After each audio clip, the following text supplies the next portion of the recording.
Nicola, how are you? Great. What about you?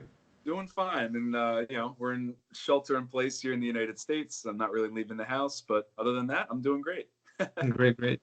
I'll give a quite brief introduction of you, and you'll give us a greater introduction of yourself. Sure. Vincent Marchionni is a Jesuit priest in America. He has a lot of things to talk about, and he'll tell us about them. But first, give us a short introduction of yourself. Sure. So, Vincent Marchionni, I'm a member of the Maryland province of the Society of Jesus, the Jesuits, and that's part of the eastern coast of the United States. That's where I'm from. I grew up outside of Philadelphia and went to the Jesuit schools in Philadelphia, St. Joseph's Prep, St. Joseph's University, and entered the Jesuits right after that. So I was just ordained in June of 2019, and I just got back from Mexico, where I was working on my Spanish and working in a Jesuit parish in the north of Mexico. Great. So I'd like to ask you first, how did you discern that priesthood is what God is calling you to? Yeah, I'd always kind of liked the idea of possibly being a priest. When I was young, I liked going to church. So that made me one of the rare kids. But I liked it. I liked the, what we say in the US, in English, the smells and bells. So looking at liturgy and seeing all the vestments or smelling the incense, hearing the bells, all that sort of stuff. I just kind of found it cool. I mean, I'm not going into deep theological stuff here. I was 8 years old. I'm like, that's kind of cool. What the priests were doing. And so, in high school, it kind of waned. And then in university, there was a Jesuit giving a talk to student leaders before the school year. I was an orientation leader. And he gave us a talk basically in the basics of Jesuit identity of the school and the spiritual exercises, or whatever, all that good stuff, the greatest hits.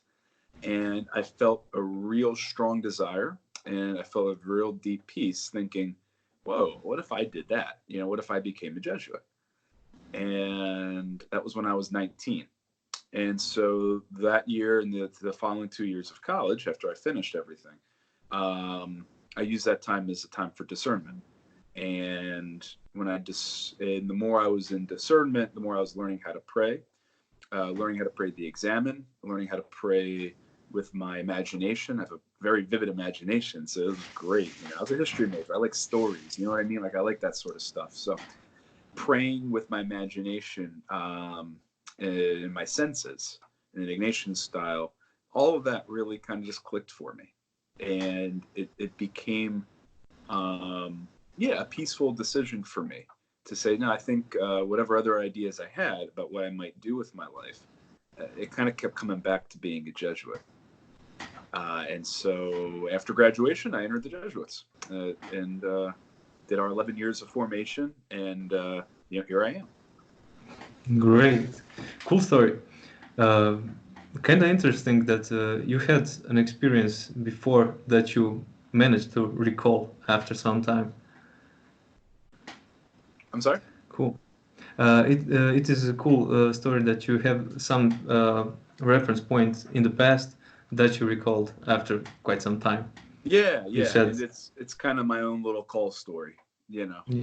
And we all have Cool. them in some sort of turning point where we have to start making decisions, or we have to start paying more attention to our desires. We start paying attention to God's activity. I think that most people have those. I think everyone has that opportunity, and that one's mine. That's sort of my turning point. Yeah, great. And which was that mode of discernment? From what I can hear from you, that is actually a mode in which you freely choose the good. Is it somehow related to Ignatian spiritual exercises in your case? Yeah, Ignatius has different. So the point of the spiritual exercises is how to make a decision to follow God more closely, really, and how to yeah, how to be in a space where you can then freely continually choose what God is more leading you towards. You know, we have our catchphrase ad maiorem Dei gloriam, the Latin for the greater glory of God. So it's learning how to choose what's for God's greater glory. You know, learning how to choose between goods. These are some of the skills that Ignatius teaches us in the exercises. And you know, Ignatius talks about, like, well, sometimes it's very easy to choose the good because God kind of zaps you with a lightning bolt, you know, a lightning bolt of grace, right? God's not Jupiter. But, you know, it's, you know, he gives the example of St. Matthew, St. Paul, where, like, it's undeniable God has touched you, do what God says, you know. And then the other two styles are very much just ways that we have to, are much more realistic, right? That's for the 99.9% of us, where it's either you just reach this place of peace, this piece of tranquility, this sense of being in a sense of communion, being like, this is, after a long deliberation, this is the way I should go. This is how I'm going to greater serve God. Or there's also the sense of, and this is very practical, it's kind of a deliberation. And you just start, well, what are the consolations? What are the desolations? What are the practical positive? What's the negative practicalities that come, not practical, but what are the negative consequences of this? So, you know, common examples would be, should I marry this person? Should I enter into religious life or seminary? Should I take a new job, right? Should I change my career drastically? Should I move to another country because of whatever? And for so many people, that very practical side of Ignatius, he was a very practical man. He was an administrator for most of his apostolic life, right? Because he was our general. And this practical side of, well, what are the goods? What are the bads? Start weighing it. And so my theory, honestly, is we have to incorporate all three in practical life, because there are moments where God just, you know, gives us grace where we're like, whoa, that's awesome. You know, and and there's moments where we just know intuitively in deep peace, I need to do X.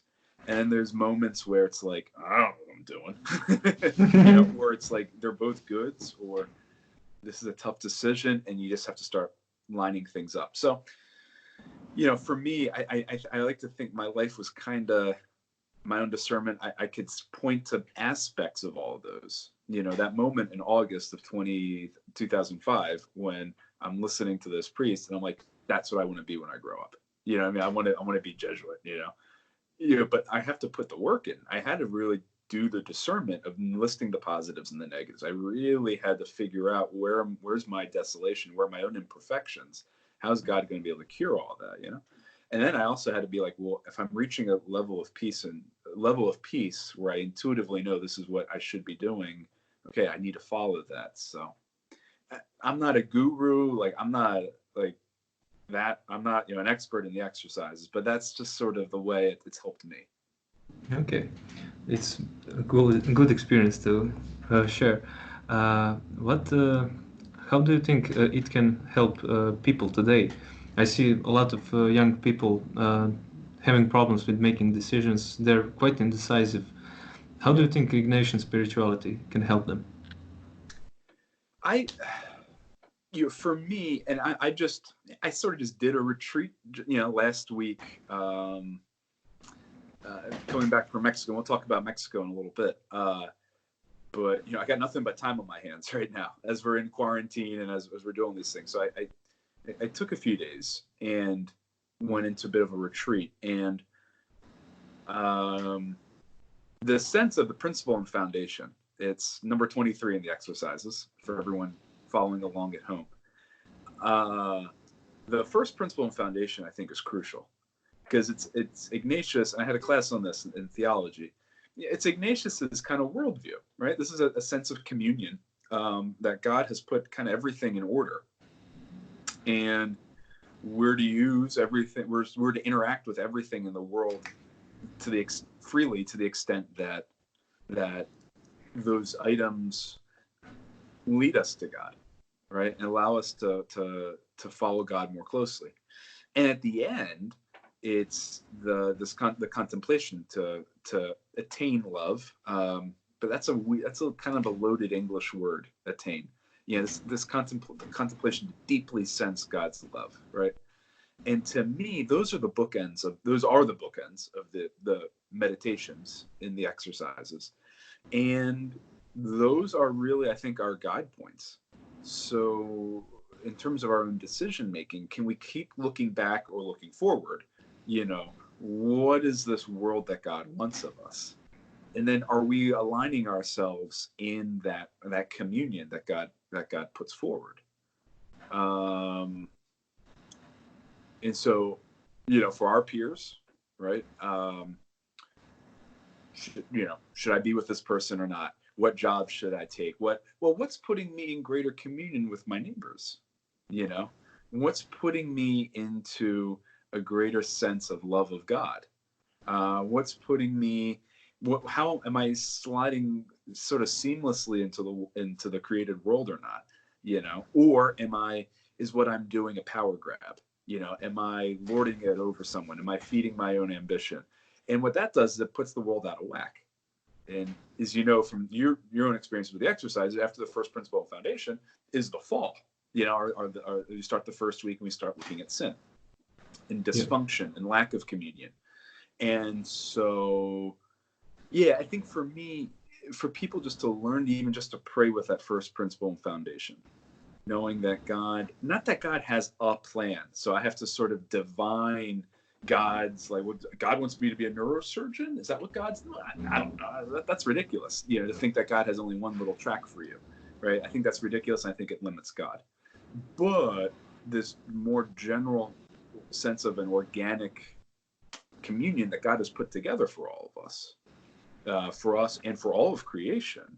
And then how am I going to seamlessly be a part of that and be leaven in the world, in that kind of world, as opposed to a destroyer? Well, I think that can help young folk, in terms of navigating relationships, navigating work opportunities, navigating educational opportunities, things like that. Yeah, one thing that pops up in my head is the problem of freedom in that context. How does it relate? How to get free to do great deeds? No, that's tough. Because part of the goal of the exercises is attaining a certain level of freedom, that we can accept or reject parts of the world. I want to say like the world, but part of this created universe that God's given us, so that we can continue to grow closer and closer to God in our own pilgrimage. And so there's a sense of being, how to put this, free to choose God, right? And then that's so. And I'm here in the United States of America, so we think we invented freedom, and we think we invented liberty. And liberty and freedom, Pope Benedict said this. Liberty and freedom are totally different, right? Liberty is the ability just to do whatever, and freedom is that interior disposition through all the decisions that we have to make to continually choose God. So this first principle foundation, we don't want to look at it as this is who you are, this is your state in life, this is what you'll always have. I think quite the contrary. There's a real dynamism to it, because Ignatian spirituality is not all built, excuse me, but it's a focus is how to discern, because life changes, life is dynamic. We have to continually be discerning where God is and what God is up to, so we can continue to respond faithfully to him. Yeah, I would recommend everybody who's listening to read the autobiography of Saint Ignatius. He talks about that in there. Yeah, and what is, you read it? What does Ignatius call himself? Pilgrim. The pilgrim, right? So constantly moving, constantly. He gets kicked out of Jerusalem. He's begging for money in Paris. He finagles, makes everything happen in Rome and whatever. Yeah, exactly. Yeah, I have a question about the topic. That is, what do you appreciate the most about Ignatian spirituality? What do I appreciate the most? Gosh, There's a lot. I think it's the prayer with the imagination, allowing to put yourself in gospel scenes, seeing Jesus at work. What does that do to you? What does that do to me? All of that, and how do I respond when I see Jesus, working the way he does, living the way he does, and serving us. I would say that's one thing.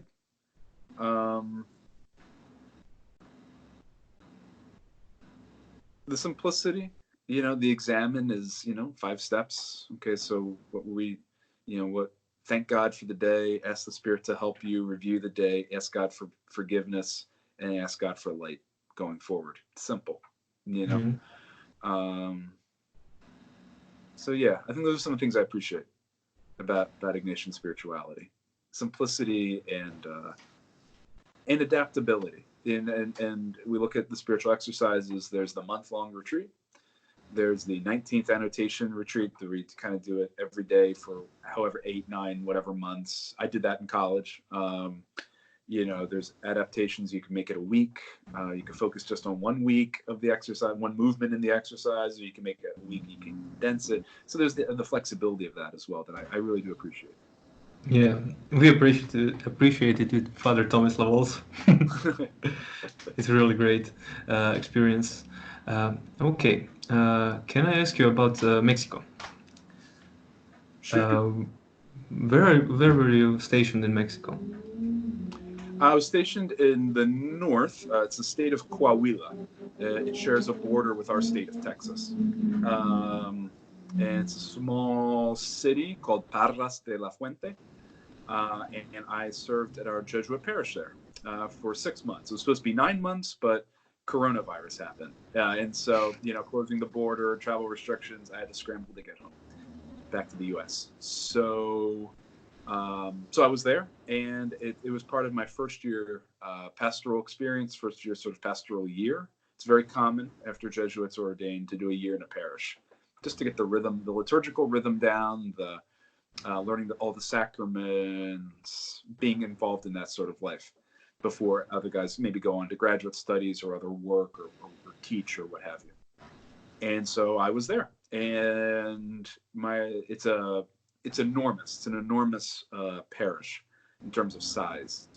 It's the parish and the municipality share the same borders. We're talking about maybe 9,000 square kilometers, right? Yeah, That's Alan big. told me like that. We don't do the metric system in the U.S., but even though I know that's big, and so you do that, and then it's 44,000 people, and we have 80 chapels. We have our main parish church in the town square, but you have all these chapels within the city, and then in all these very remote, rural areas. So my responsibilities were a zone in the city that was 5 chapels, and a zone of rural chapels in the countryside. So that was 5 in the city and 10 in the countryside. So it was, you get on the circuit and you start visiting places. I would get out to those rural areas once a month, and I would have 4 of my 5 in the city. I would have masses every Sunday. So Man, that's a lot of kilometers. Just get working, Cool. Do you like to ride at that countryside? I'm sorry? Do you like to ride at that countryside? I liked it out there. I'm a city guy, and so the pace was very different. But I enjoyed it, and it was beautiful, naturally beautiful. I like deserts. I think deserts are interesting. I think they're fascinating. I think they're beautiful. They're barren, yet they're beautiful. I love that. So my rides in the countryside were some of my most calming moments there, because I had an hour or an hour and a half of time to kill between locations. So, and some of the roads were completely barely roads, so we had to pick up trucks, and we're going off road, and and it was great. It was fun. I found it just very calming, and I could really I meditate a bit, on our way out there. So it was fun. Sounds like a cool experience. It was tough for any number of reasons. When you don't know the language as well, or it's a total, and It's not, I'm the city guy, right? So it's not city culture. It's very rural. So there are any number of things that also made it difficult. And it's one of those things of how am I kind of in communion with the folk here, where I'm very different for any number of reasons. I'm very different than everyone. How do I let them know I'm there for real, and how do I show respect for their way of doing things, right? Because it's equal, and you do things a different way. And the American way of doing things has its dysfunction, and the East Coast American way of doing things has its dysfunctions. The rural Mexican way of doing things has its dysfunction. So how can we have a real sharing where it's like I can provide something and I can learn too, and that was always a tough balance, and I think that's just part of our gig. And we move around a lot as Jesuits. And so it's always learning, how does the local community do things, and how do I respect that?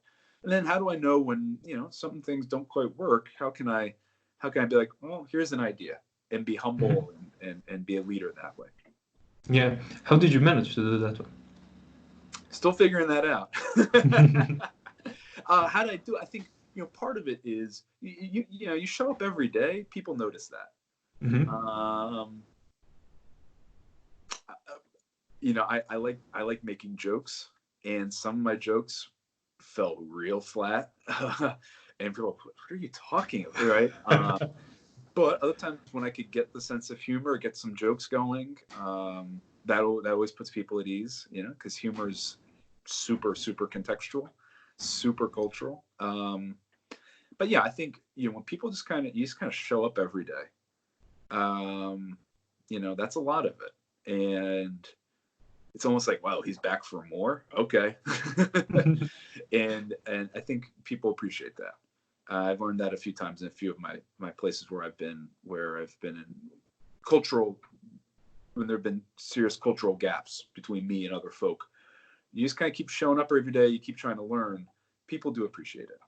And, cool. And I think that's how I was able to form some good relationships. Keep showing up, keep trying to learn, and, they'll teach you. And they did. Great. How did you get closer to them in terms of that cultural dissonance, except for being there? Yeah, how did I get closer? Part of it, a Mexican Jesuit told me this before I went there. He was a friend of mine from California, where I was in studies. And he told me, Vinny, you have Italian blood. And I'm like, yeah. And like, there are many moments where I am super, super, super gringo. I'm very much East Coast, like, get things done, boom, boom, boom, gringo, right? And he said, just tap into your Italian side, so don't worry about, just kind of let things just flow. Tap into that Southern Italian side of you that is there, and kind of let that go. And so I think that was helpful for me, was just kind of like, when I can get more of that, it's a bit stereotypical, but get more of that sort of Italian, it's all good, that rural side, right? The countryside folk, the countryside of me. Let that out a little bit, have fun with it. Don't take myself so seriously. All of that kind of just helped. And that helped me get in touch a little bit with the culture. In terms of spirituality, Mary is number one there, right? I mean, Mary's 1, 2, and 3, right? So it's one of these things where it's like, well, I love Our Lady. And so praying to Mary more helped. Because I was really praying and seeing how they prayed, going to Mary in times of difficulty, going to Mary in times of joy, a woman who gets it, right? Someone who, for so many people, she's that gateway to God, right? She's not God, right? We're not getting into that, but the sense of, no, she really does lead us to her son. And a quiet strength, a real strength, but a gentleness as well. And so the people in our town, there was very strong devotion to Our Lady under different patronages. And so, I don't know, praying to her, that helped. It gave me an insight into the people. It helped me get the folk, understood why they prayed the way they did. And the more I could pray like them, that's a language. And that's a language I was able to speak a little bit to them. Even when my technical Spanish would falter, my verb form would be incorrect or something. If I can get that sense of why they prayed the way they do, how they prayed the way they do, to whom they pray, that really helped me out a lot. There is a strong devotion to Lady of Guadalupe. Is there some other also? Yeah, there are. She appeared in what is now Mexico City, right? And I highly recommend anyone who can go to Mexico City, go to the Basilica where her image is on one that God gifted to us on Juan Diego's cloak. That's still there. But there are other apparitions of Mary and thus other devotions of Mary in other parts of Mexico that occurred during Spanish colonial rule. So, and many, I don't want to say many states, but there are some states that have their local devotion to Mary. And Guadalupe has sort of become a national devotion. But she was really more in central Mexico. But there are virgins from Puebla, Oaxaca. There are two very famous ones from Jalisco, where Guadalajara is. Our Lady of Zapopan, which is very famous, and then Our Lady of San Juan de los Lagos, St. John of the Lakes. And that devotion was also very popular in the north where we were. Guadalajara isn't close to us, right? But it was, somehow that devotion became very popular where we are. So you had Guadalupe everywhere, and San Juanita is what they called her, Our Lady of San Juan de los Lagos. And then, with their own devotions. Some people had devotions to Our Lady of Lourdes. Others had devotions to Our Lady of Fatima. Others had devotions to Our Lady of Mount Carmel. I'm Italian. I love Our Lady of Mount Carmel. You know what I mean? It just reminds me of a July parish block party. Because the Italians would always throw the big parties in July for Our Lady of Mount Carmel. Anyway, that's beside the point. So, yeah.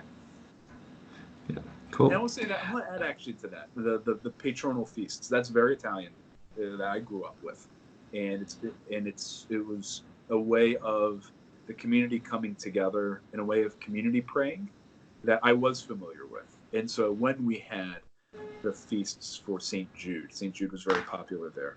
When we had the feasts for Our Lady, when we had the feasts for the local patrons of whatever chapel we were in, San Juan Diego, for example, I got that.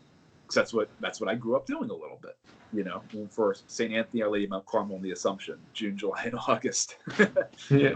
all through the summer, the parishes would do that sort of stuff. So getting in on that action was crucial for me, because I'm like, okay, I get this. This I understand. You got all the ladies praying the rosaries, all the kids running around, all the old men in the back hanging around, and I get it. I know how to navigate this socially. Yeah. So that was another way, in terms of spirituality, that I was able to sort of connect with the folk to help ease any cultural issues. Cool. How did your daily life look over there? Here's the cultural issue. So in the U.S., our big meal is at the end of the day, and in Mexico, the big meal is in the middle of the day. And so it's something as simple as, not simple, but as something as what seemingly is not inconsequential, is that really had to change the way I went about my day. From when I woke up to when I exercised to all of that, right? When we did ministry, how I then did ministry, considering the timing of things. So got up, pray a little bit, read the news, stretch out. Coffee was usually only made like right before breakfast, and I need my coffee, usually as soon as I get up, right? So You're American. Well, I'll tell you. Productivity, it's got to get the day going, So whatever. So that's us. I don't know what to tell you. So I would get a quick cup of coffee as it was as it was percolating, and then I'd run to the gym, do my thing at the gym, come back, and then breakfast was a full meal in the community. Whereas in the U.S. it's not, right? Breakfast is very quick where we are, but there it was a pretty full meal, and then for the rest of the morning, early afternoon, I could do light work, right? So I would do paperwork, I would visit families, I would do homily prep, I would whatever. And then the main meal of the day was around like 1:30 or 2 o'clock. And so then, the heavy meal. And so I had to take a nap after, you gotta get that siesta, right? You know what I'm talking about. You gotta get that siesta. And so then from like 5 o'clock in the afternoon till 9, there would be real work. Right. And so that's when you have all the meetings. That's when we would have, and that was the rhythm of the town. The town shut down between 3 and 5 every day. It just, nothing happened. So we were all sleeping. And then, a quick bite to eat in the evening, and then, you went to bed, and that was it. Yeah, it actually makes sense since the temperatures over there are really hot in the middle of the day, so it makes a little bit sense. Yeah. Cool. Alan told me about gang problems in Mexico. Do you have some gang-related experience? Where we were, no. Thanks be to God. That doesn't mean we didn't have drugs. There were. There was plenty of drug use where we were. But, the shootouts that are very famous in Mexico are typically when gangs are fighting over territory, and then fighting the police. And so while we were there were any number of very violent incidents in other parts of the country, and even another part of the state of Coahuila. But luckily we weren't a part of that. But no, gangs are a huge problem in Mexico and in Central America. Gangs are fighting over territory. They shake down, they extort local peasants, just simple folk who don't have much money. The governments typically have the reputation anyway of being either in line with the gangs or completely incompetent. So, what do you want? Do you want corruption or incompetence? Well, I don't know. I mean, I'd rather have neither. Yeah. So, but you get that. For example, a few years, I think it was the president before the current president, one of his interior ministers, he is now in the United States on federal charges in the U.S. for taking money from some of the big cartels, who then pumped, the U.S. with their products, with their drugs. And so sort of creating a safe route for one of the cartels, El Chapo's cartel. So it's a huge problem. And violence in Mexico is a huge problem. So there's that question, and there's also violence against gender. They have a term, femicide, for when investigators can tell if a killing of a woman or a girl was based on a sort of machismo, a sort of sense that her, as a man, someone has sort of control over her, and can end her life or disregard her life. And so that is a normal thing in Mexico. I wouldn't say it's a normal thing. I would say it's common enough that the national government has said, this is a serious problem, and we are giving it a very particular name. It's not just homicide, the killing of a person, it's the killing of a woman or of a girl. And so that sort of violence was present. But where we were there killings, murders? No. But nationally, these are two violent episodes. These are two violent themes that continually are part of the national conversation. How did the gangs, the drugs, and then violence against women? And with all that, especially the gangs, both in Mexico and then in Central America, you have migration, and people come to the United States. And so now there's that tension between not just internally, how are the governments taking care of and providing for their citizens? Now there's external pressure from the United States to say, yo, what are you guys doing? What's with the numbers of migrants that are coming? How is the government dealing with this femicide problem? The Mexican government? Yeah. There was some real criticism of the current administration, of Andrés Manuel López Obrador, who's the current president, that maybe he wasn't taking it seriously enough. But there's also a lot of people, voice celebrities or local politicians, at least, saying all the right things of, what are we going to do to provide for a safe Mexico for all of our citizens, men and women, things like that. So I think people take it very seriously.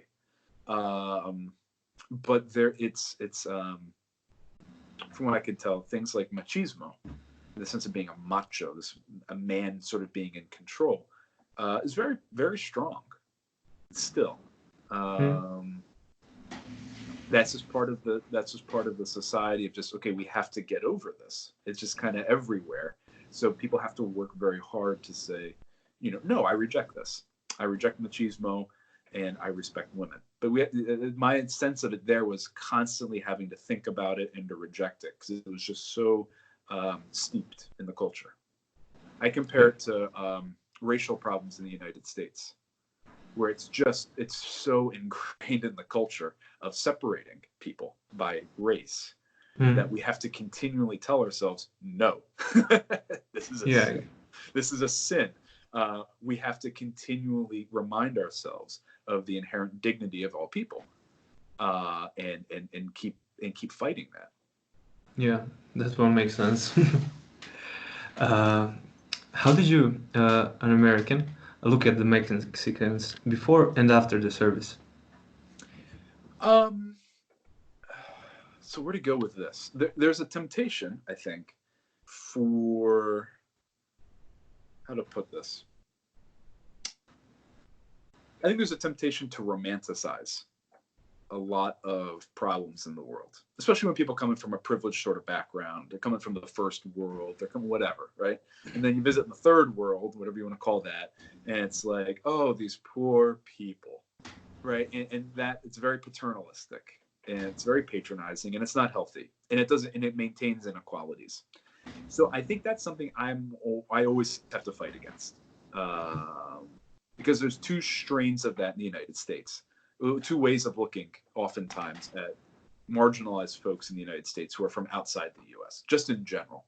It's either we're better than them, therefore keep them away, or we're better than them and we're going to help them, right? And so I always have to keep myself honest about that. Okay, am I entering into a real give and take relationship of communion here, or am I just trying to tell them what to do, right? So that's always on my mind. How did I view, to answer your question more directly, how did I view Mexicans? There's a great need for Spanish-speaking priests in the United States because of immigration. There are many, many, many Latin American communities in our diocese, and we want to ensure that we can serve them. And so for me, I went there to ensure that I could improve my Spanish well enough to serve in the United States again. So I was always thinking back to the US. I was always thinking back, okay, what's going to help me serve in whatever parish in the US, whether it be a sizable Latino population. And I did that I served in Oakland, California when I was in theology studies there in seminary. I served at a parish that was mixed, right, between English speakers and Spanish speakers. My first few months as a priest, I helped out at a parish in New York City, where they're, again, mixed language-wise between English and Spanish speakers. So for me, I was there more just to continue learning how to speak Spanish and wanting to say, no, I want to be on the side of immigrants and the side of the Latinos in the United States. I want to make sure that they know I'm in some way, shape, or form a supporter. In the U.S., a very common narrative is the immigrant narrative. none of us are from there except for the indigenous folks that, that many European Americans have done their best to marginalize, right? So we're all from somewhere else. And I'm from, my ancestry is Italian, and Italians were really, people were very prejudiced against us, both Catholics and non-Catholics, when we arrived. We arrived in the same wave of migrants as Poles and Croatians and Slovaks, Lithuanians, Greeks, Jewish folk from all over Europe. And there were very strict measures put into place to restrict our immigration in the 1920s. And so, because it's just flat out racism, and it was very much to maintain whatever hegemony people wanted to maintain. And so I see a lot of the same things happening in the United States, and our rhetoric against people who are Muslim and people who are Latino, and that's wrong. And I'm not going to put up with that. And so I want to ensure that I can see myself and my great-grandparents, my grandparents in the similar sort of waves that we have with migrants coming in from the South. And so I think the U.S. has an obligation, to welcome folk. The U.S. has an obligation. Obviously, we have the obligation to ensure safety, right, for our citizens, right? And that's part of, we have borders, this happens, but we also have to ensure that, I just think that the Christian response is we have to welcome folk, and we allow ourselves to be shaped by all of this, and we allow God to work in all of this. So then try to answer your question, did my thoughts about Mexicans change? I don't know. I think what was good is I was there, and so I understood a lot of the social realities that people had, that people went through, so that when I noticed certain patterns in the U.S., I get things a little bit better. So I would say there was a deepening, and there was also a de-romanticization of whatever trials or problems people were going through. So I think.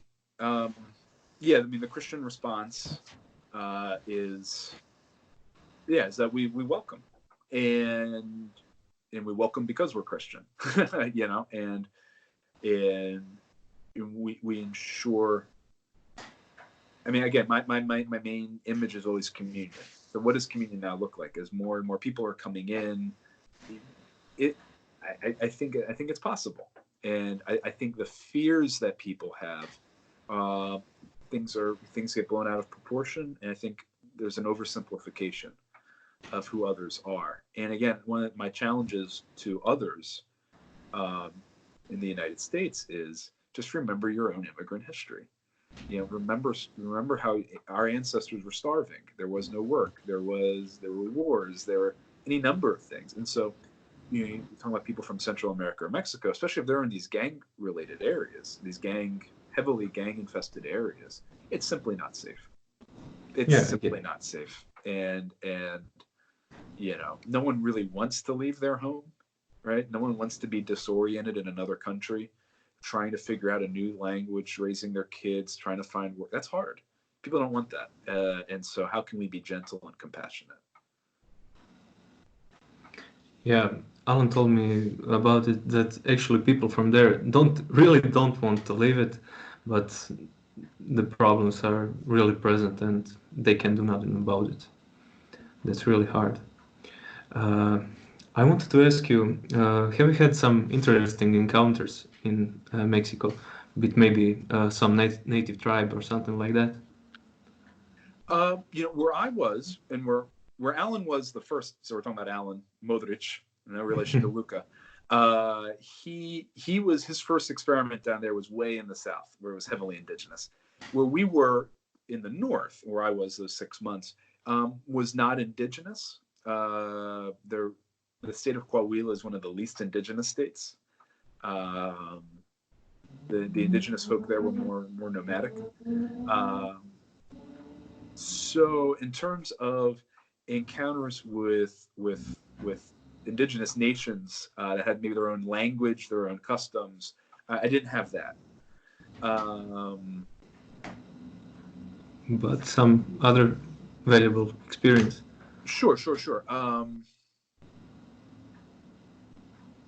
One of the things I'm most happy, the thing that made me happiest was there was a chapel way out in the countryside, the community in Ejido. In Ejido, these are the settlements that the government, after a big land reform close to 100 years ago, redivided the land for peasants and gave people their own land and a communal sense of land as well.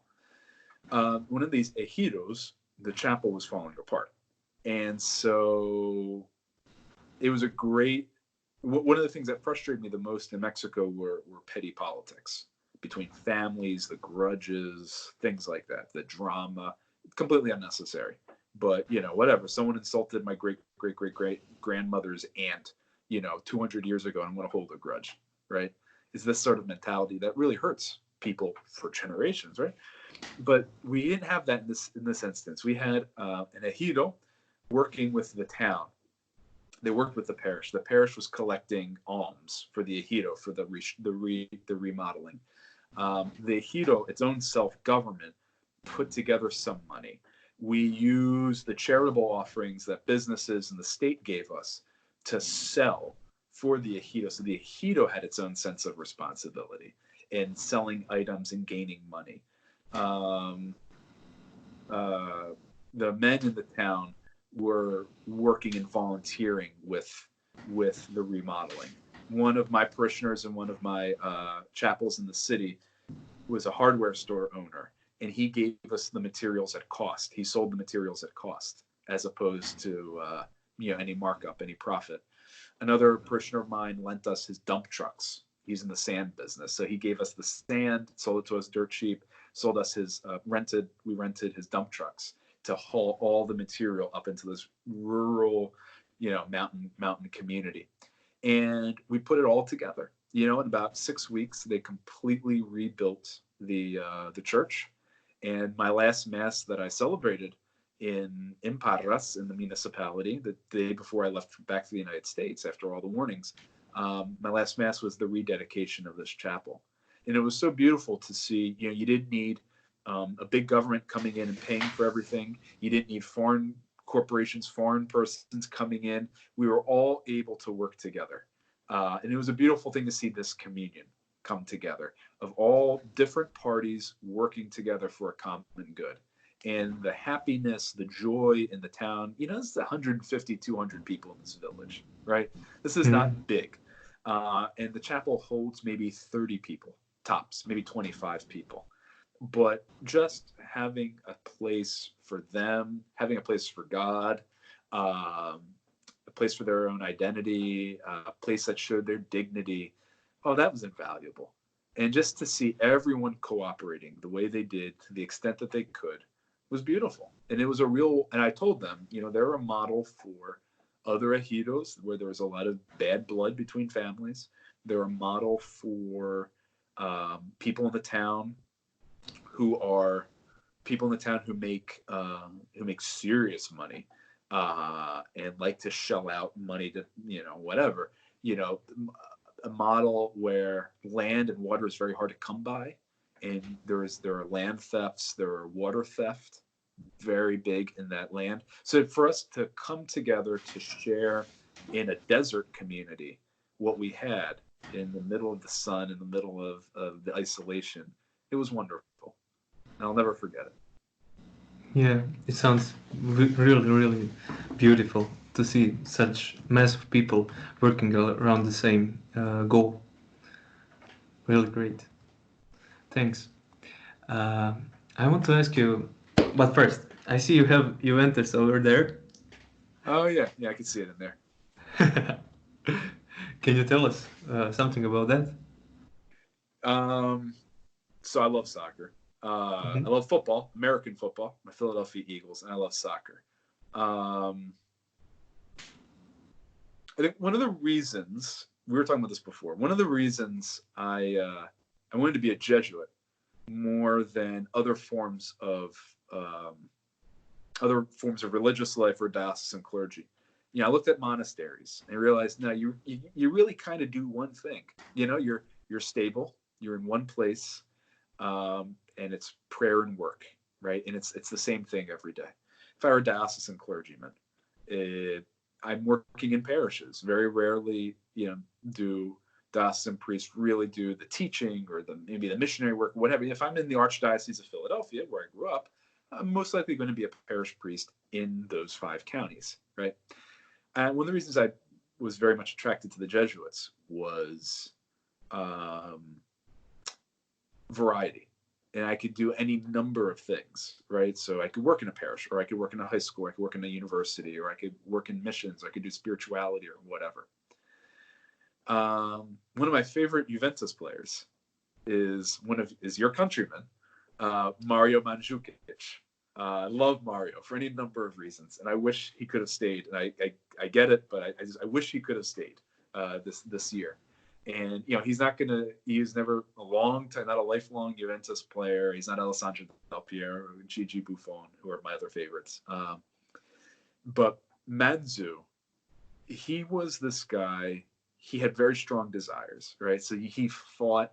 He got bloody. He got in people's faces. I remember a few years back when we went to, he had one of the great goals of Juventus history when we lost to Real Madrid in the championship, 2017, that overhead kick, right?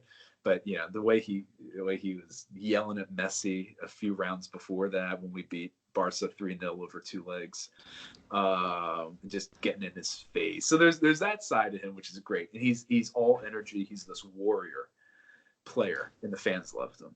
But one thing I really, really do love about him is there is a freedom to him that other players don't have. And to me, he would be a great Jesuit because he has great desires. He's a number 9, right? You put him in the box, he taps the ball in or he heads the ball in. That's what he does, right? And he's big and strong and he can muscle people out of the way. But in that year when we went to the championship and lost, in that year, he played on the left wing, which is not his position. Higuaín played as that number 9, right? Dybala right behind, and whoever would be on the right wing, sometimes Alves, sometimes Cuadrado. But Mandžukić on that left wing, he was the only guy we had who could really do that. He's lefty. And he had a great quote, which was, I don't want to be the best on the team. I want to do what's best for the team. And so he was not a left winger, right? He would always come back into the middle because that's where he was best. But if you needed someone out there to fight, you need someone out there to throw a cross in, you need someone out there to get a ball from the midfield, he was out there. He did that dirty work.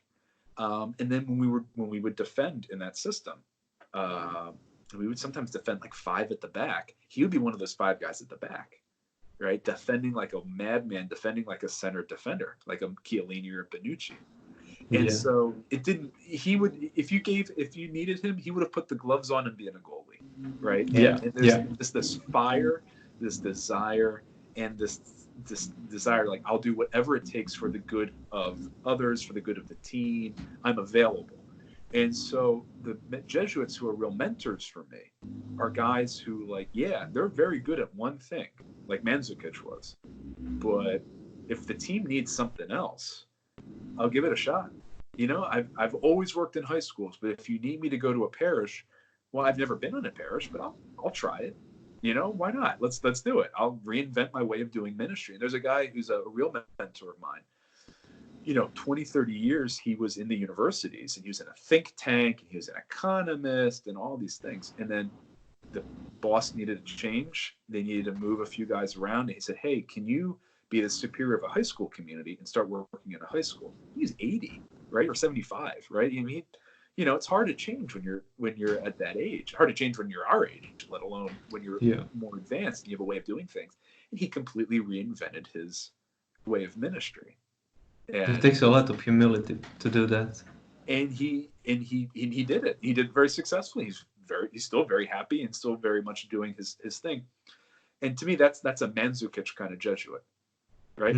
It's like, all right, I know I'm a number 9, but if you need me on the left, I'll give it a shot.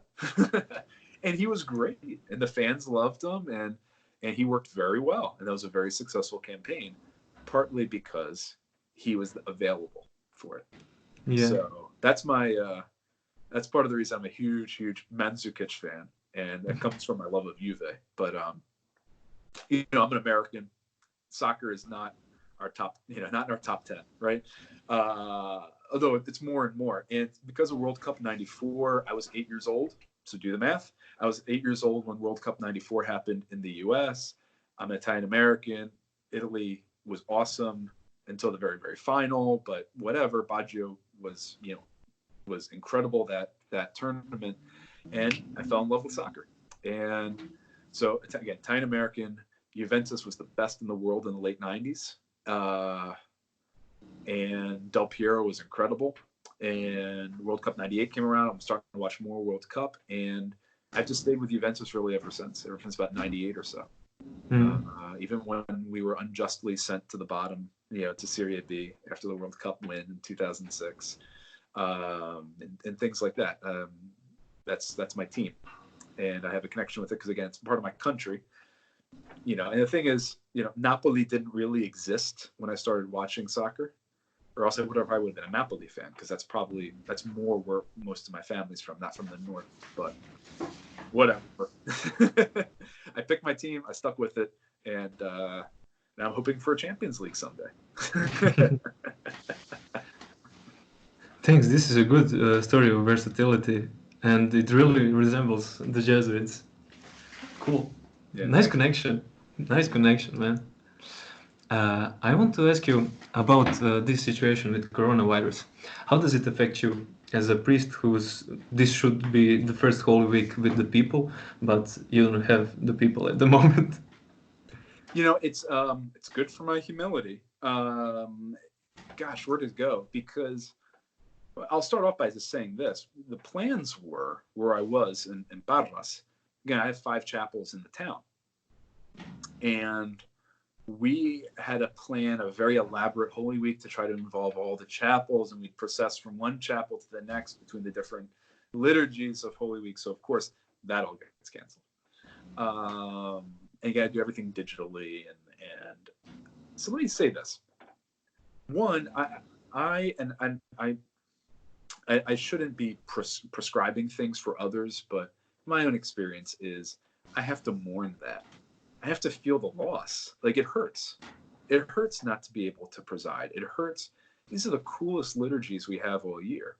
You know what I mean? Like, the foot washing is beautiful. The adoration of the cross is beautiful. Palm Sunday, the procession. I was going to be riding a donkey from San Isidro to San Juanita, where I was. Nice. You know what I mean? Like, that's just cool. And then 2, it's the week. I'm just thinking as a pastor where I can really involve people, ritually, and people have a sense of ownership. People are using their senses. We can taste, you're touching, you're waving palms, you're getting your feet washed, you're kissing the cross, you see the Easter fire. It's all the senses, right? So that hurts. It really hurts. And we just have to adapt. And so, and we have to mourn that and just name how awful it feels to be separated from the people. So an example, the last 2 weeks when I was in the quarantine, a real quarantine, like I can't leave my room quarantine because they didn't know where I was, and I had I got you, right? I said mass in my room. And so, I had my little altar, on the floor, and I have a little rug and some religious images and a crucifix, and that was where I said mass every day. And I would say, I said it in Spanish because that's the only book I had on me. I'm like, I'm already asking him, no, I'm not going to take the missal from the community. So I have my little Spanish missal. And I would say things like, Señor esté con ustedes, the Lord be with you. You don't hear anything in return. I don't hear "and with your spirit." I don't. I say, "Let us lift up your hearts." I don't hear "Let us lift them up to the Lord." I hear the silence, and that was the most moving part of the mass for me. Was not hearing anything. Was not hearing the people respond. Not hearing the people come together. It hurt. It really did, and it caused me to slow the mass down. It caused me to really pray for those people who were missing. And I could think up of the names and faces of people who I knew in Mexico and other parishes, my family, my friends, things like that. So that was very moving. I think for me as a priest, it really it made me want to pray for them. Like, no, please God, because I can't even see them, I can't hear them. Look after them. So I think that was part of it. This week, I'm in the Archdiocese of Baltimore, and the Archdiocese has requested that only parishes televise the Triduum, so Thursday, Friday, and Saturday. So where we are in the university, we're not going to be transmitting on YouTube or Facebook how we're presiding. So on one hand, that's kind of a bummer. I get why, and I understand why the Archdiocese is doing it. I'm not knocking I get it, because they want people connected with their parish. Got you. I'm in full agreement. But it hurts from our perspective to be like, I kind of want to share this. But now it's really a moment for me of real private prayer. It's a moment for my community to come together. Jesuits are not known well for how we do communal liturgy. Right? We're not Benedictines. We don't do this 5 times a day plus Mass. You know what I mean? So we have a different way of doing things. And so now for us to be more intentional, to really slow it down, it's just us, right? So we're not preaching for masses. We're not preaching for parishes, for students. It's just us. I'm really looking forward to how we come together. And we had Palm Sunday yesterday. We did our Palm Sunday Mass together. And guys took it very seriously. It was very prayerful. Again, it was just for us. And it was beautiful. And so I'm looking forward to the rest of the Triduum for that, of how we come together better as a community and how we can be healed, and then how we can then be ready for whatever comes next with the virus. So it's a total reorientation, but are there any it's fruits reality. already? It's reality. I can't force a church to be opened. I can't, this is just what we're going to do. And the quicker I learned that and accepted that, the quicker my own healing has taken place. Yeah, that's true. Yeah. My first Sunday Mass first Sunday Mass online without being really at the Mass was really quite an experience. It really hurt. It really, really hurt. But yeah, that's not what it's made for. It's made for us to come together. Yeah, exactly that. But I think what this hopefully will do is reinvigorate us, and help us also know, well, let's how can having this longing for each other, I hope we stay with that, and I hope it really reinvigorates the church after all of this. Yeah, I have that feeling too. I have you said part of it already, but how does it affect you, your relationship with God and a relationship with others? You told most of it, but sure. Can you tell us?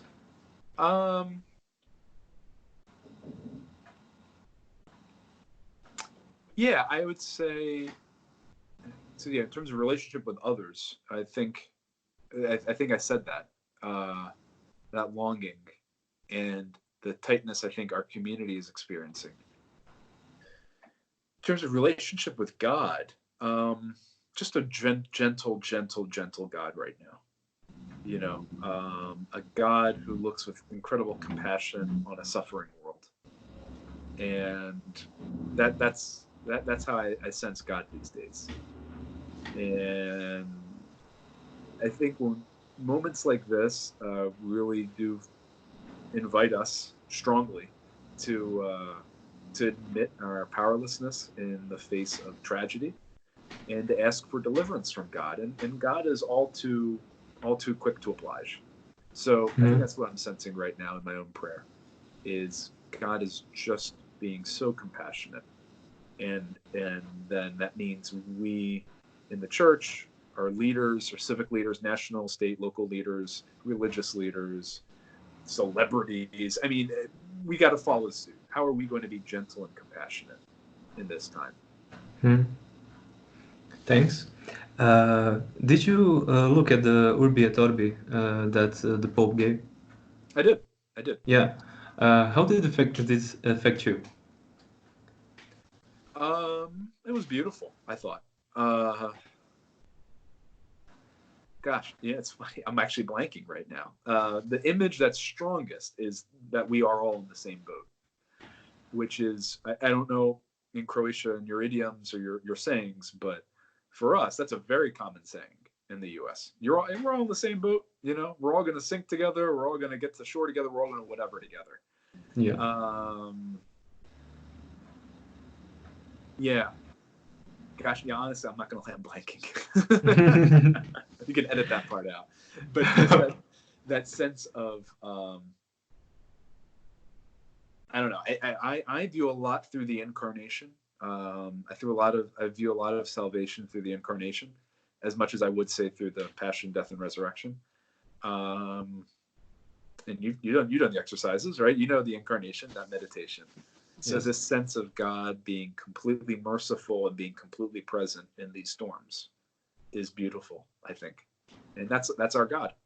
And God rides it with us, and God feels the pain with us, and God understands. And God helps us make the best decisions that we can. This is part of the discernment thing. Yeah. So in the middle of the storm, right, God's helping us. He's there in the boat, and he's helping us make the best decisions that we can, always with peace, always with compassion, always looking out for the common good of everyone, of making sure everyone gets ashore that's in the boat, that sort of thing. Thanks. I have one more topic that I would like to go over with you, and that's sports and exercises. Let's do it. So what is your... When is the Serie A going to come back, and when is Juventus going to be crowned champions? I don't know. You know. Without Mandžukić, I don't know. Hey, it's sore. Come on, man. We still got Ronaldo. We'll see. So, sports and exercise. What is your relationship with your body? You know, it's always, I want to have a positive relationship with my body, but, you know, I think, you know, we all, I can say we all struggle with it. I know I have struggled with my own body image issues, wanting to be big and strong or whatever, and all that. And I think when I'm in consolation, when I feel a sense of communion with God, and I feel it with myself too, and you know, gyms are closed right now, so I can't get to the gym and throw the weight around and bench and deadlift and everything like that. So what I've actually been doing is more or less the exact opposite, while still being active, is a lot of stretching. And where's my body in all of this, and how can I settle myself, settle my mind, settle my breathing, while I'm doing these stretches. And you know, when I'm really present and I'm really getting as deep as I, you know, healthily, safely can into the stretches, my body does relax. I can pray easier. I feel much more at home with myself. And what it does is it's like, okay, well, I also then continue being in communion and really caring for myself. Well, I'm not gonna overeat at dinner, right? I'm gonna try to keep maintaining a slow pace. Because, you know, this just simply put, I can't do the exercise that I'd want to do during this time. So again, it's an invitation for discernment, I think. You know, there are other good ways of exercising without getting a gym. What is going to be good for me right now? And it's stressful. And again, moving, you know, from a different country as rapidly, there's a lot of stress that's involved. Stress is not good for the body, right? We have to be able to relax and get that out. And not relax in the sense of avoiding it and just watching Netflix all the day, which I was doing as well, but also like encountering it, understanding where the source of tension is, understanding where the source of pain is, and gently, you know, working through it with stretches and light calisthenics in the room, things like that, and that's been helpful. You know, this morning, whatever, my mind was like all over the place. I didn't get a good deep stretch in. I'm not going to lie. But we're going to get back at it because, you know, 2 days ago, I killed it. It was awesome. I felt like a million. My mind was, felt great. You know what I mean? So feeling, I think, comfortable inside one's body does help us feel comfortable with God, I think. not to be hedonists, but just to have a proper sense of health, caring for yourself, those senses of that sense of sort of being one with yourself and being connected to others, I think does allow me anyway to be more connected to God. I can approach God more confidently. I can approach God more humbly. I can receive God because I'm not tense. I'm not blocking anything. If I'm at peace with myself, I can receive what God is offering to me, and we go from there. So I think the physical, being at home physically with oneself is huge for the spiritual life, I think. Mm-hmm. Yeah, I agree.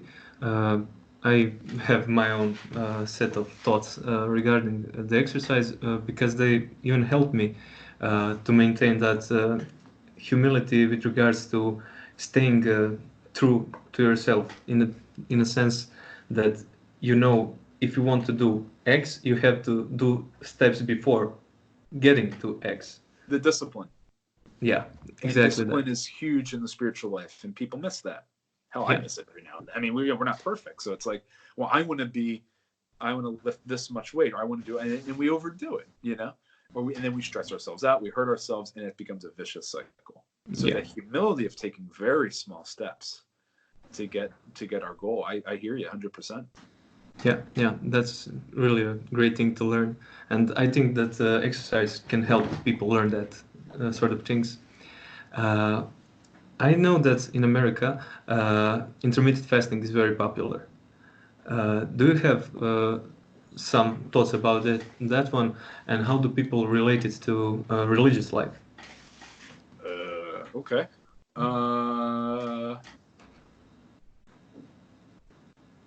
So I did some intermittent fasting. I still kind of do it. It's one where you have to know your body, and you have to know what your body's doing and what you can do while your body's doing it, if that makes any sense. So like, I'm intermittent fasting. If I'm having a lot of coffee, I'm going to be jittery and lightheaded. Well, that's not good. I don't care what anyone says, and I'm not a health expert, but it's like, okay, I can't be lightheaded and jittery. This is a bad combination. So I had to learn kind of, okay, what to do when I'm like this, and then, am I doing, but I have to go to class, it's like, well, I have class at like 8 a.m. I can't be like hungry and thinking, I got to be paying attention. I need my blood sugar up. So, I think intermittent fasting is popular in certain health circles. I wouldn't say it's popular across the board. I would say it's popular in health circles.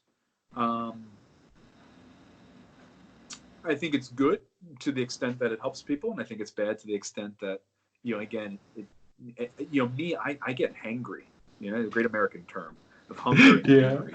I do. And so like, no, I don't like that. And the other thing is, again, this is where the head is as important as the body with this, is when I was doing it, I would overeat when I did eat, because I was just so damn hungry. It's like, oh my God, it's 12 o'clock. Oh, it's like, 3 plates of food later, it's like, oh. Okay, what's the point of fasting if you don't feed? So, because if I'm not disciplined up here, or if I'm thinking negatively of myself or whatever, I'm going to then overdo it. I'm going to go from one extreme to the other. Yeah. Exactly. The way that the house schedule here goes, I eat very lightly in the morning, and I'm going to try to continue to eat lightly at lunch, and then the main meal is in the evening. So I'll do that. So then in terms of religious life, I don't know, dude. I'll be honest with you. I'm not sure if I can help you on that one. Okay. I was interested in that because some people connected with religious life, so I wanted to know your input on that one. Yeah, great.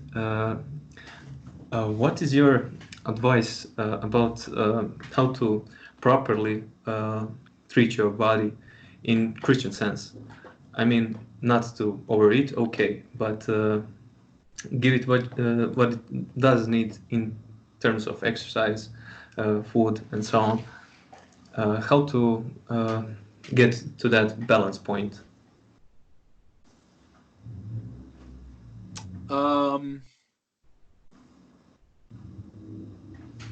When I have treated my body well, when I have given it that right, I mean, this is Aristotle for me. I mean, it's very much find the mean, whatever that mean is. Because you do have to challenge your body, but because that's how we grow, right? I mean, if you're a marathon runner, you got to go to 10 miles, then you got to go to 12 miles. I mean, you got to keep challenging, right, to grow. But you also have to recover as well. I would say a Christian way of doing it is, I don't know, because there's just the good common sense way of doing it, which is, don't use steroids, don't cheat, don't overdo it. I mean, so that's just common sense. You can be an atheist. Yeah, exactly. That's not Christian. I think for us, again, it's my magic word. I keep going back to communion. So am I doing this to show off? Am I putting myself out of communion? Am I doing this to share? Well, that is communion. And you might be doing the same exact thing. You might be posting the same exact video onto Instagram, trying to be an influencer, right? Get 10% off with Vidi 10 on your next discount of protein, right? So I think a lot of it has to go with our own internal dispositions and how we're then treating others. And do we sense this as a gift from God or something to exploit? I think that's going to be part of it. And I think just from the ethical standpoint of, am I in communion with my neighbor? Am I sharing a gift that I have? Am I sharing a struggle that I've overcome? Is this going to help them in their way of getting closer to the Lord and be in communion with others? Like back to that first principle and foundation, or am I just trying to look good? Am I just trying to make money? Is it just a job? Is it whatever? So I don't know. Me, I'm always on the lookout for my own. This is my own thing. This is my vanity. Am I self-promoting, or am I promoting something for the common good? I think that might be one way of looking at fitness, the body, and how we can do it from a Christian way. And I think another way is very simply just thanking God for what we have, thanking God for the body that we have, and just being amazed at what a body can do. When you get that angle right, you get that posture right, and you can lift big weight, it's an incredible feeling. And it's amazing, like that. Wow, my little 5'8" body can actually do that. That's pretty cool, honestly. Gotta agree. So can we just thank God? Can we thank God for that and just marvel at what God has created, that, I can lift something really, really heavy. That's cool. Watch the Olympics, watch Usain Bolt run across the track. That's incredible. Yeah. Thank God for that. Watch Michael Phelps in a pool. Thank God for that. Watch Ronaldo win us the Champions League, right? We thank God for that. The way he hung in the air in that goal against Sampdoria and headed it in from that cross. Man, if that's not proof of God, I don't know what is. Right? So, I mean, I think, and I'm being silly, but the sense of creation, all of this is a gift of God, and all of it can be used to glorify God. Great, thanks. I would end it at this moment, but before the real ending, do you have something else to add to our listeners? Gosh, I mean, this is in Croatia, right? Yeah. So I know very little about Croatia, other than I want to visit. Other than I know Croatia did so well in 2018, and I was rooting for Croatia in the World Cup. You played a full extra game with all the overtime, and you should have I wish you'd beaten France, but for all that, that's how I know Croatia, and I know it from living with a Croatian, right? So I can read about it in books, but in terms of experience, that's my knowledge of Croatia. So for all that being said, just for the listeners at home and the viewers, just remember how good God is, and just remember how God is a God of reconciliation and communion. In a difficult period in our global history with the pandemic, how God keeps us together, even if we can't necessarily. Are the churches closed in Croatia? Yes. So masses are suspended, so we can't come together, but God maintains us in communion in some way, shape, or form. So thank God for that.